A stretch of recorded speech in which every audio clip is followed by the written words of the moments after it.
আসসালামু আলাইকুম। আশা করি সকলেই ভালো আছেন। আজকের বিষয় হচ্ছে কুচ্ছে মুরগির ডিম পরীক্ষা করা, কোন ডিম বাচ্চা ফুটবে, কোন ডিমে বাচ্চা ফুটবে না, এটাই আপনাদেরকে আজকে দেখাবো। বন্ধুরা, ভিডিওটি প্রথম থেকে শেষ পর্যন্ত দেখবেন, এটা আমার অনুরোধ রইল।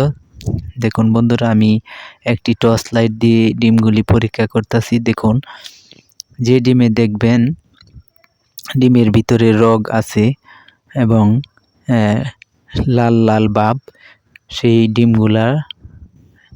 ডিমগুলাই বাচ্চা ফুটবে। বন্ধুরা, শেষ পর্যন্ত দেখলে আপনারাও এই পরীক্ষাটা করতে পারবেন। গ্রামের প্রত্যেকটা বাড়িতেই কুচ্ছে মুরগি বসানো হয়।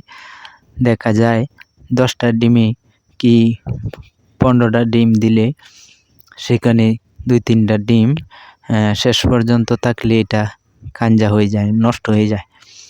বন্ধুরা, যদি আপনারা 5 থেকে 7 দিনের ভিতরে এই পরীক্ষাটি করেন, তাহলে 2-3টা-4টা ডিম যদি এরকম বাচ্চা না ফুটে, সেই ডিমগুলি খেতেও পারবেন। তাই এই পরীক্ষাটা অনেক জরুরি। দেখুন, এই যে ডিমগুলি, এটি থেকে বাচ্চা ফুটবে।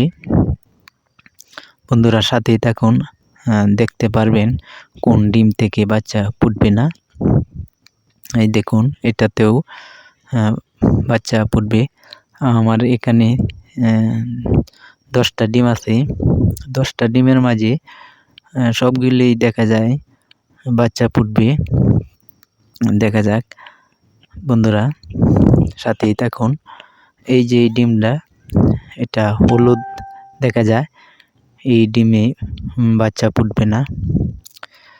এভাবেই আপনারা ডিমগুলি বাছাই করতে পারবেন। সবাইকে ভিডিওটি দেখার জন্য ধন্যবাদ জানাই।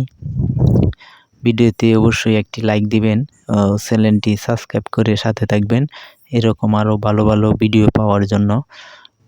দেখুন, এই ডিমটিও ফুটবে।